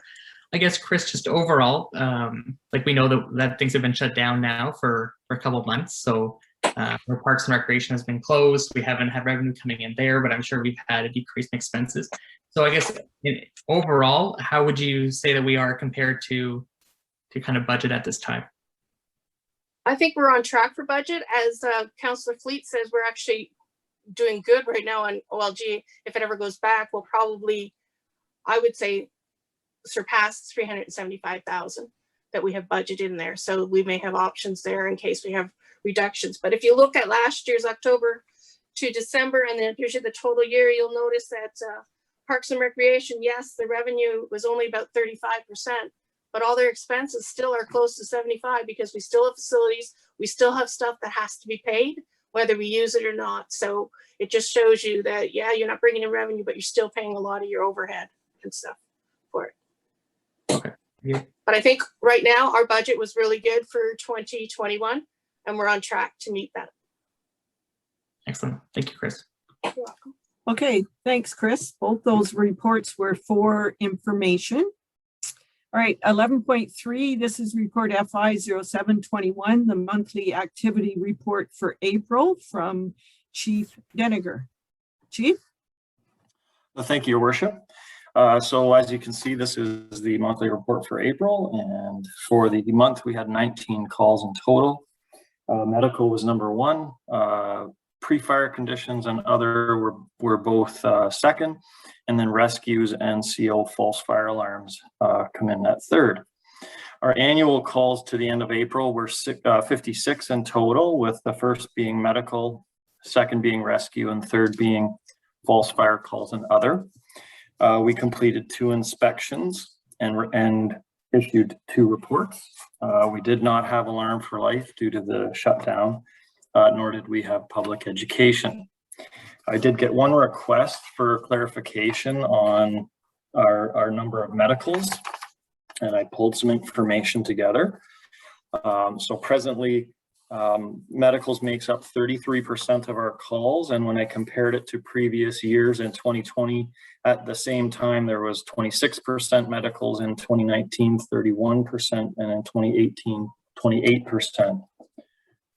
Something to keep in mind is summer is coming, and that's very busy for us for non-medical situations like fires and car accidents. Also important to remember that for medicals, we have a smaller team that responds. So while the number is higher, the impact to the budget is lower because on the weekend, we only have 3 people respond, not 27. During the week, we have a small medical team that responds. So that helps us to reduce the overall numbers that are responding. We respond to the same medical calls that other departments in Grey County do, all except 1 department, which are vital signs absent, unconscious, and serious code 4 conditions where ambulance is delayed over 10 minutes. And those are our urgent calls. So they're the very serious calls. And I can also point out that in 2020, we had at least 2 saves where we got to the patient prior to paramedics and were able to get a pulse back where there was no pulse. In addition to that, we're able to work with paramedics extensively throughout even if they're on scene first, we can continue compressions while they're doing their important work while en route to the hospital, which is crucial to maintain survivability. So yeah, so just a little bit of information. If there's any other questions, I'd be happy to answer. So thanks for explaining that, Chief. When I read that number, the 19, I was wondering if we were becoming more of a medical focus on the medical fire department rather than the fire department. But I guess once you explain it all, it makes sense. So thank you for that. Of course, it's a good question. Any questions, Councillor Fleet? Thank you, Your Worship. Thanks, Jeff, for your report. I just want to compliment you and your staff. I understand this past Friday, you had a very busy day, 3 fires in 2 hours. Trucks were going every which way. And, you know, when you see the trucks going one way and another truck going the other way, we really appreciate all the hard work you and your staff put into our good community. So I just want to say thank you. It's our pleasure. Anything further? Okay, thanks, Chief. 11.4 is report ED 0521. The subject is the Grey Bruce Local Immigration Partnership. It's from April Marshall, our Economic Development Manager. Hello, April. Good evening. Thank you, Your Worship. So I wanted to bring everybody up to date on the Grey Bruce Local Immigration Partnership. Funding has been received and a collaboration is in the works for Grey Bruce counties to bring various stakeholders together so that we can become a welcoming community. And this was spurred originally by recognizing the gap in our skilled labor force and the need to attract new residents. But having said that, there's a lot of social impact with this as well. So as they brought through their local immigration partnership, they've brought all community stakeholders in Grey and Bruce together, and the town of Hanover is a founding partner with that committee. So we've been working with them through the facilitation of the strategic plan to form actions around how we will promote collaboration so that we can recognize all of the individual efforts that are being made through our various initiatives in support of newcomer attraction through economic development and through social. and then forming in actions around that. So just trying to help people or break down the silos, so that everybody is working in collaboration, that there's a central hub for information for newcomers coming to our area so that they can access resources. So through the plan, they've identified 7 main actions, and that being coordination. So as I mentioned, having an overarching body so that there's a seamless connected services, collaboration so that all organizations are working together and everyone is recognizing what the other is doing, trying to avoid duplication. We're also talking about that whole leadership capacity. So leaders such as yourself, for everyone to come together and again, work at what our local culture is and how we're all working together to do that. The social connections through our services, employment opportunities, so working with our employers and educating them on what it means to be welcoming and what some tips for success could be for them in their whole attraction effort. And then affordable housing again is coming up in this because everything is connected. So we can attract, but can we retain? Because are we providing these opportunities for housing and transportation and those other needs that newcomers would be looking for? And then overall as well, just I touched on education with employers, but education with our whole community as a whole. There's a need, and with newcomers, they're coming from different countries, they have different cultural backgrounds. So it's about educating our residents to provide that welcoming environment for them in our workplaces and in our communities. So there's no financial implications with this report. It's one of those, again, we're proud to be a partner in this working group, and I'll bring back more information as it comes forward. But at this time, I wanted Council to recognize the strategic directions of the Grey Bruce Local Immigration Partnership.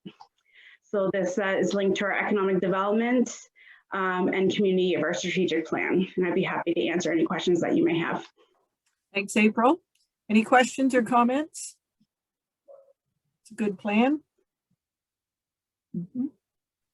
Okay, so let's, we'll do your next report and then let's take a 5-minute break. So we have 11.5 ED 0621 Business Retention and Expansion Recovery Survey, again from April, our Economic Development Manager. April. Thank you again, Your Worship. This is about our business retention and expansion. So business retention and expansion is a way for us to work or hear directly from our business community so that we can understand any issues they have, any concerns that they might have, as well as what opportunities that they see. It is practice in many communities. It is led by OMAFRA, or the Ministry of Agriculture and Rural Affairs. And they help develop questions so they're very on point and they're able to extract information that we need so that we can develop our actions or our strategic directions in response to that. So in our economic development strategic plan that was identified to update our BRNE, it was Hanover had a successful study in 2015. So now being in 2021 and with COVID amongst us, it seems even more important right now to talk to our business community and hear what is happening with them. And then again, identify any challenges that they're having or potential opportunities as well. So we found this would be a very good opportunity to execute a BRNE recovery survey. So I just wanted to use this opportunity to build more awareness about it. We've been reaching out to our business community to arrange interviews for that one-on-one consultation. However, a survey can also be done online if they're not comfortable doing that consultation or don't have the time right now. So they can book those consultations. They can, it's a shorter survey, and everything will remain confidential. So no business will be directly named as we're sharing responses. It will all be high level as far as what those recommendations are. So we want to our businesses to rest assured that it is, that they're, that they have that that we have that confidentiality in place. And also to let you know that as we go through this and we report the findings, we'll have that part of a public process and put some actions around our findings. So again, there's no direct financial implications. This is linked to economic development of our strategic plan. And I just, again, want to reiterate to our business community, please, if they could take a few minutes to help us complete the survey, we'd find it very beneficial to hear from them. Thanks, April. And I would be happy to answer any questions. Yes. Any questions or comments for April? Yeah, I'm sure that information is very useful in some of the decisions we'll be making. All right, so that was for information. So let's take a 5-minute break, a quick 5 minutes. We'll be back at 8:45. Please turn your video off and mute your sound, please.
So I think we're all back. We'll just wait for, thanks, Vicki. All right. So we are still receiving for information. This is 11.6, the Saugeen Mobility and Regional Transit, otherwise known as SMART. Their board meeting minutes from March 26th. Councillor Dickert. Thank you, Your Worship. On our March 26th meeting, we reviewed the auditor's report. There were no concerns identified in the auditor's report, and we would like to take this opportunity to thank Chris Walker for the role she plays in supporting us as Hanover as the host municipality. A job well done. Thank you, Chris. We established an executive committee to deal with emerging issues in a timely manner rather than trying to coordinate a meeting of all directors. This is a non-decision making group, but is available to navigate items of concern between board meetings and complete some of the review work on bylaws and partnership agreements before bringing it to the overall board. We received and reviewed 2 letters received from concerned clients with the changes to our hours of operation. We received the January, and February operational reports. Pandemic impact has resulted in overall usage being down more than 50% over the previous levels for this time frame. Overall ridership was 853 rides in January 2021 versus 2,596 in 2020, and 975 rides in February 2021 versus 2,334 in 2020. In Hanover, we had 209 rides in January and 242 rides in February. We have started a fleet utilization review, but until we see how we come out of the pandemic, it will be difficult to complete that work until we see just how far back things will rebound. And we've added an employee assistance program for our staff and approved a 1.8% pay increase for staff. So if any questions, I will certainly be glad to answer them. Thank you, Councillor Dickert. I don't see any, so we'll move on. 11.7, the Saugeen Municipal Airport Commission minutes from April 21st. Councillor Hawking. Thank you, Your Worship. I'm just going to highlight 2 items of this report. One is that we're in the process of drafting a memorandum of understanding, setting out the respective responsibilities of the airport and the organizer for the upcoming 3 grip autocross events that we hope to host at the airport. And the other one is we've come across another example where the airport doesn't have proper agreements in place, and this has to do with our Nexus marketing billboard at the airport, where this has been uncovered. It's been there for years with no involvement from the airport commission, and we plan to change that, and we've written correspondence to the company, and changes will be made moving forward. Thank you. Thank you. And I don't see any questions, so we'll move on. 11.8, the Committee of Adjustment meeting minutes from May the 3rd. Councillor Cable. Oh, thank you, Your Worship. The Committee of Adjustment met on May the 3rd, and we welcomed Joanne Switzer to the meeting to talk about a minor variance application A221, which involved lands at 399 10th Street. The purpose was to look at permitting short-term rentals beside existing commercial establishments in the downtown.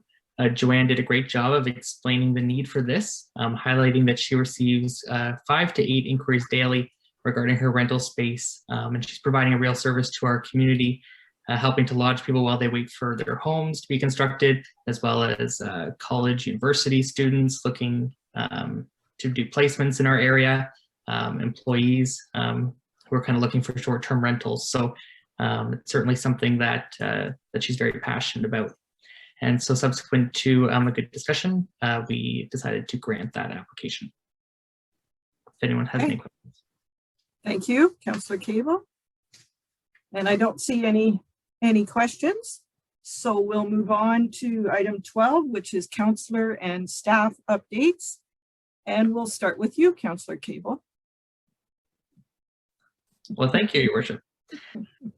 Okay, so I guess we'll try to do things we haven't already talked about.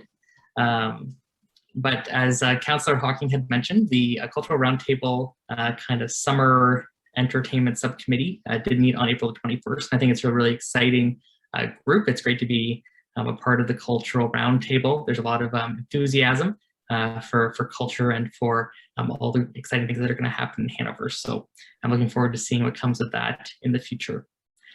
I also attended the Hanover Community Players, You're Virtually Driving Me Crazy show, which was the second production I think that the Hanover Community Players has done online. And I think it's great to see them adapting to the realities of COVID, but still creating those entertaining events for our community. The Hanover Bentinck and Brant Agricultural Society has formed a new finance committee, which met on May the 5th, and we're currently looking at developing the terms for that, terms of reference for that new committee. I attended Lisa McLeod's Lunch and Learn on May the 10th, and Dr. Williams presented updates on COVID vaccination rates and projections. And there were some interesting statistics provided by Ipsos, including that 78% of Canadians indicate a willingness to receive a COVID vaccination. So I thought that that was a positive news on the vaccination front. And I think that that's all the updates I have at this time. Thank you, Councillor Cable. Councillor Fleet. Thank you, Your Worship. Along with Councillor Hawking, Councillor Cable, I attend the Cultural Roundtable. A lot of exciting stuff happening hopefully this summer. I'm still volunteering at the vaccination hub. It's sure nice to see so many people stepping up to the plate and volunteering, and a lot of people are pretty excited getting that shot. So it's, you know, it's really nice to see. Attending my committee meetings and hoping for Hanover Raceway to get up and racing soon. Looking forward to another summer of horse racing, and along with a lot of other horse people. So that's all I have to report. Thank you. Councillor Hawking. You're on mute, Dave. I'm sorry. Thank you. I've highlighted most of my activities through my reports tonight. Cultural Roundtable Subcommittee, EDC, SMA, and I'd like to point out that our Emergency Services Committee is now complete. You had the report delivered to you. I think the committee members did an excellent job, and I would like to see the town send a little note of thanks to the community members who participated in that committee. I attended a photo op for a groundbreaking of a new hangar at the airport on May the 8th. Met today with Wes Gray and Brockton on revising the municipal agreement for the Saugeen Municipal Airport. And I met with some of the volunteers of the community players, trying to help them find a place to store most of their props. We may have a lead on a good spot, but we're still in that process. And I, as Brandon, I also mentioned that we attended the virtual play, You're Driving Me Crazy. It was well done, and a salute to them. So very busy month, but I do look forward to the day where we can meet together as a group and see your happy faces rather than just on an iPad screen. So all the best, everyone, and stay safe. Thank you. Councillor Dickert. Thank you, Your Worship. Over the last month, I've assisted at the vaccination clinics. We had 3 different SMART meetings, landfill meeting, sat in on the Planning Advisory Committee meeting. And of interest, I attended the Hospice South Build meeting on May 13th. There has been some changes there with hospice. There's been a group established in the South that's working diligently at trying to push that project forward. So I sat in on that, and it was interesting and certainly nice to see the engaged group of people that are leading that, and should be good for our area. and also assisted a couple of members of the Trails Eyes and Ears group with some mulch placement on the secondary trails down in the northeast section of town there. And that is my report. Thank you. Councillor Fitzsimmons. Thank you, Your Worship. A fairly quiet month, like a lot of Ontario residents, I'm sure, under lockdown, but at a library board meeting, have a heritage meeting this week. Attended virtually the Driving Me Crazy play. And just a reminder to residents, and I think Councillor Hawking had mentioned it earlier, the Canadian Tire hanging basket sale continues in support of the library for the entire month of May. You don't have to rush out. You can go at your leisure. The garden center is open. The Canadian Tire store is not open. It is by appointment for curbside pickup only, but the garden center is open for your appraisal of product. $1 for every hanging basket goes to the Hanover Public Library. And of course, we know that number has been extraordinarily high, approximately 4,600 last year. My recollection. So we appreciate your ongoing support and lots of product coming in regularly. So have a look at it. The other thing I would mention, although this isn't my council appointed committee anymore, being the general manager of Hanover Raceway, it's been mentioned by a couple of members. I just wanted to mention that a lot of people have been asking what the situation is, and the situation is essentially that we don't know what the situation is yet. We have applied to, we're supposed to have qualifying on May 29th, which is next Saturday. That would set up for having a lot of horses qualified to race the following week, which is June the 5th, which is 2 days after the lockdown ends. A number of Ontario racetracks have applied for a waiver to allow for that qualifying the week before, which would enable them to have enough horse population to race on June the 5th.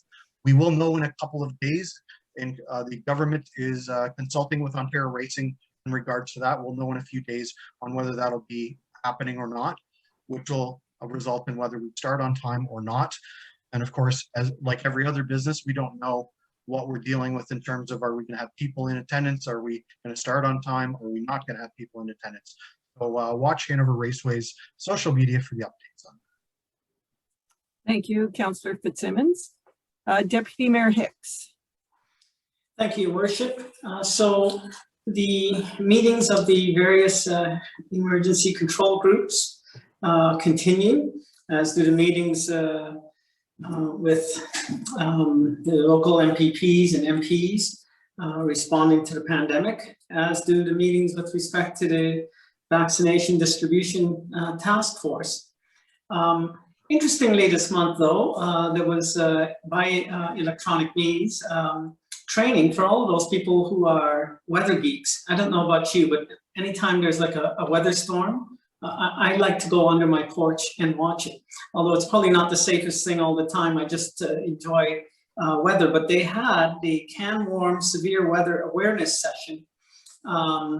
And hundreds of people attend that. And, you know, you can receive the training and you can get your certification, and then you become someone who is like a trusted reporter. So if there's a weather event and you have your number, you have a place that you can call into and you report your number, and you are known as a trained and I guess certified person for the purposes of reporting severe weather events. Anyways, it's nice to see that there are hundreds and hundreds of weather geeks like myself.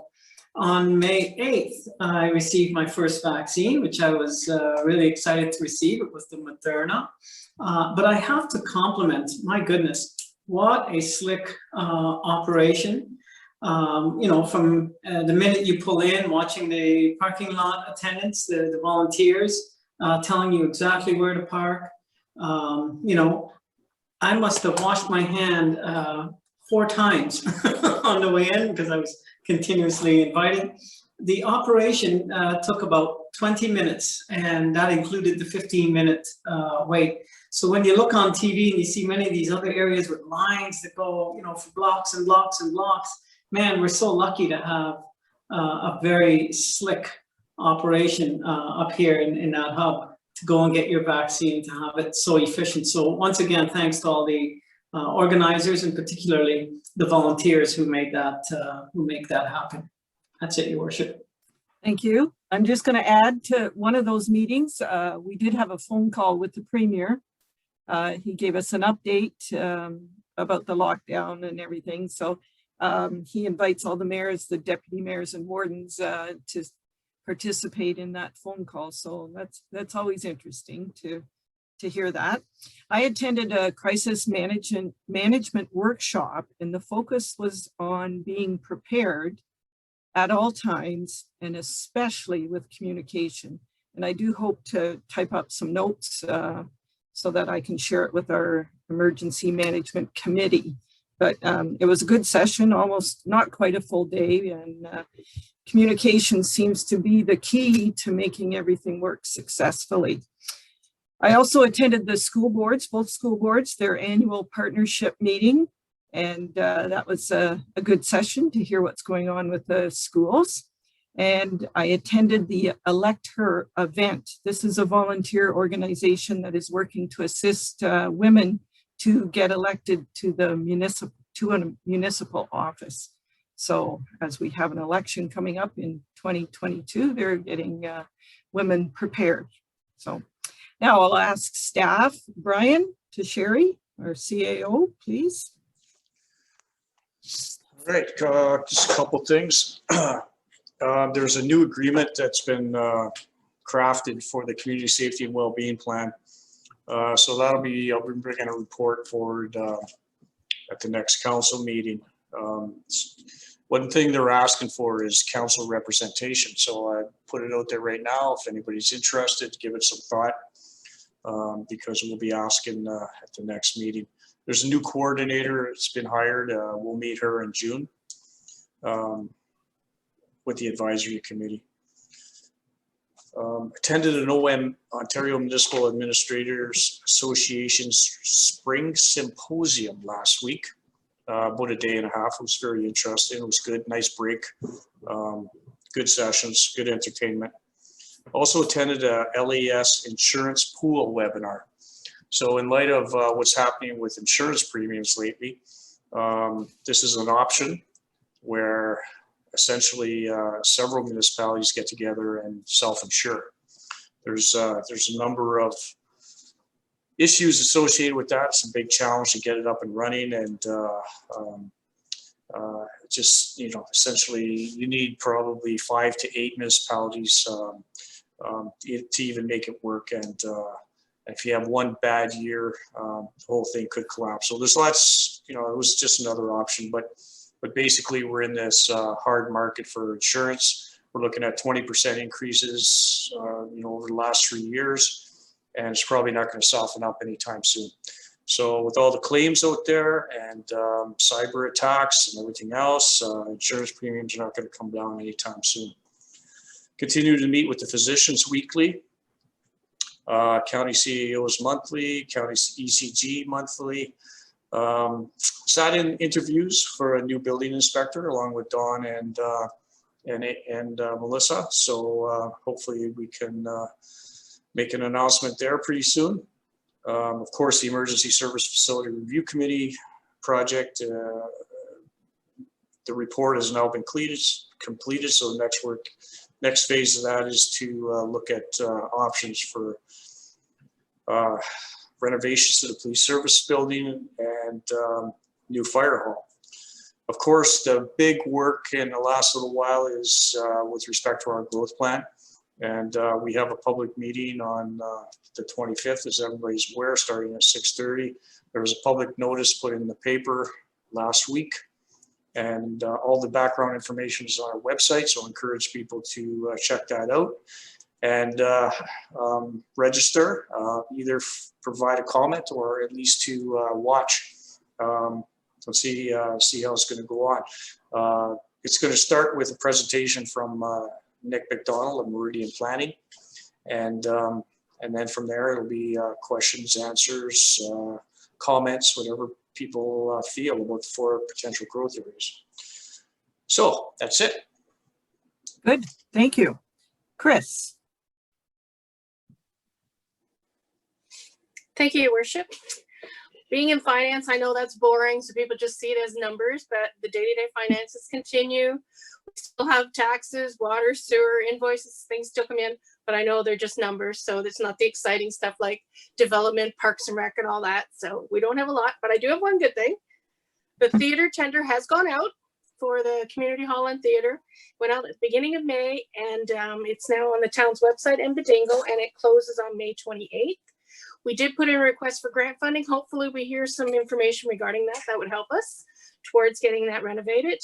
Obviously audits are underway for Sauga Municipal Airport, landfill and Yahtzee, Launchpad, and ours is coming next month.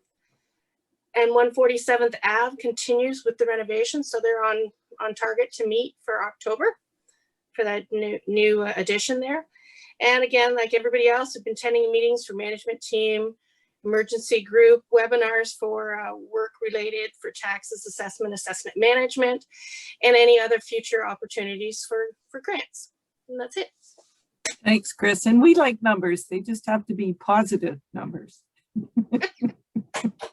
Thank you. Dawn. Oh, Councillor Cable. Thank you, Your Worship. I have to agree with you, Your Worship. I think, Chris, maybe you have one of the most interesting jobs. But my question is around I guess the video equipment in the council chambers. I know we were going to talk about that depending on where the grant funding came in. I think we were holding off to a grant in the spring, something like that. Is there an update on that? We were hoping to hear by end of March, early April. Is now May. We haven't heard anything. All I know is it was grant money that was guaranteed that you were going to get. However, if they didn't like the projects you were going to do, they were going to send it back. But we haven't heard anything on that either. We have a lot of stuff out there waiting for confirmation. And once it comes in, then we're ready to pounce on it. Awesome. Thank you. Okay, good.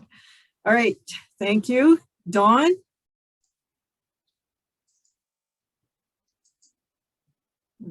Thank you, Your Worship. Yeah, it's been very, very busy around the development side of things. I'm looking forward to bringing in June the OPA 3 for council's adoption. We are still working out a few little issues there, and hopefully we'll get them all ironed out. It is related to the growth management, and I too am looking forward to the March 25th meeting, and I hope we get a good attendance at it. There is a re-interest in the AMS building, a guy by the name of John Gill. You'll notice Oliver Gill, his name is on the building right now looking for leasing.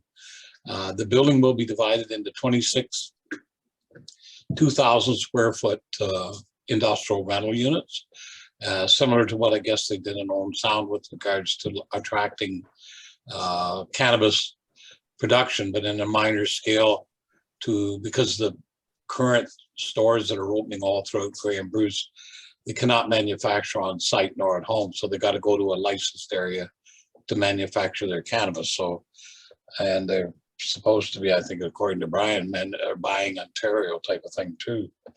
So there seems to be other things they're trying to satisfy under Health Canada. The McEwen building is complete. If everybody gets a chance to go and look at that new gas bar, it's a great facility. It looks good on the corner. We have a couple of renovations going on. We got a hot tub place in the old mechanical building on the corner of 13th and 9th Street. Tender Dave has got the addition on the back of the dental building at 655, corner of 18th and 10th.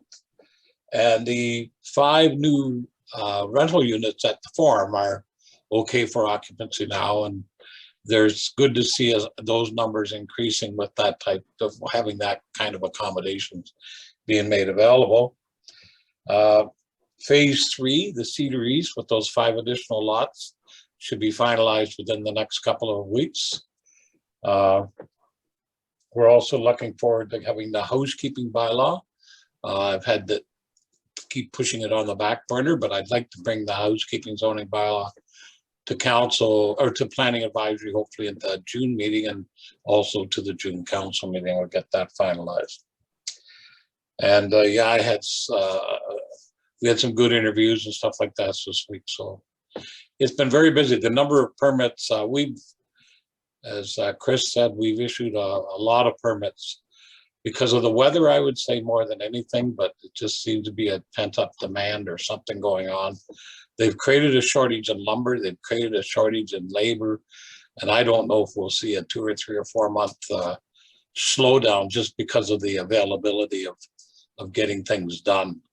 But the permits still seem to be going out the door, and they are coming in from other areas of the province to build here. So we are seeing some activity, and it's pretty exciting to watch Hanover see that type of a development happen. There is a proposal, as was in the planning agenda there a couple of weeks ago, and as they're still on the phone consistently wanting to look at the lands out at Majestic Gardens, the old, like the Irvine's property. They want to develop that 19 acres with quite an elaborate residential and mixed commercial, which I would say someday with our growth plan is probably going to fit in, in the next 4 or 5 years quite nicely. If there's any Thanks, questions. Don. Yeah. Any questions for Don? Okay, I don't see any. All right, Sherry. Thank you, Your Worship. So Trailbridge's background and investigative work has begun. So that process has started, which is good.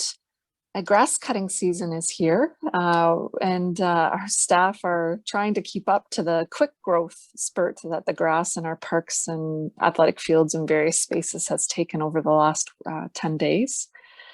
With the extended lockdown, we have canceled our spring swim lesson session. So that's for our children and children's programs. And we just didn't have enough time to make it up based on when we may be able to reopen. We are actively planning for specialty camps, and I would encourage our residents to watch for that information at the end of May.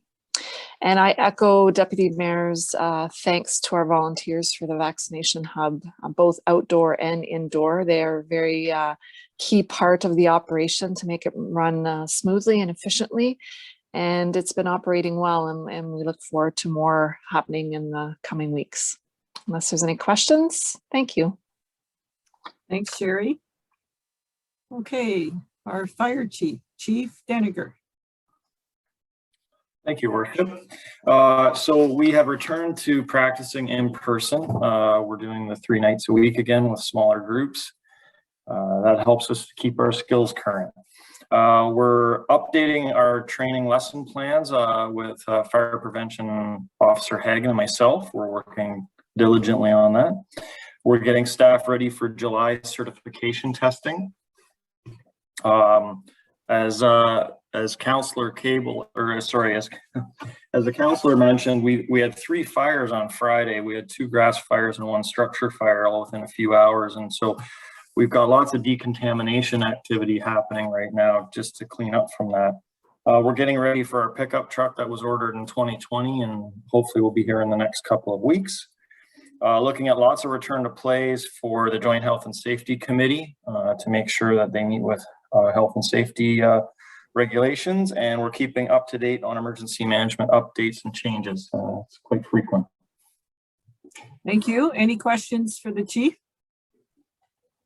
Okay, all right. Ron, what's happening with Public Works?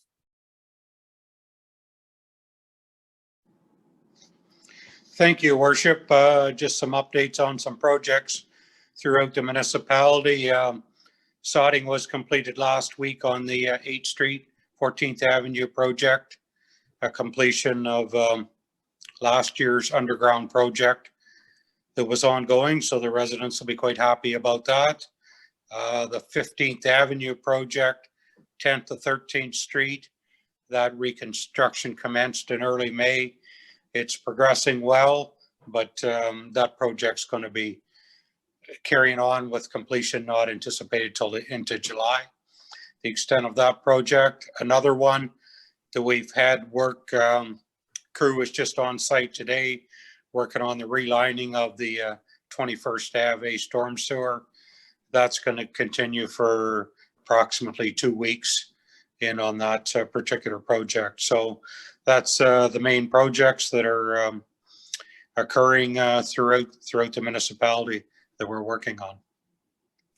Thanks, Ron. Okay, April.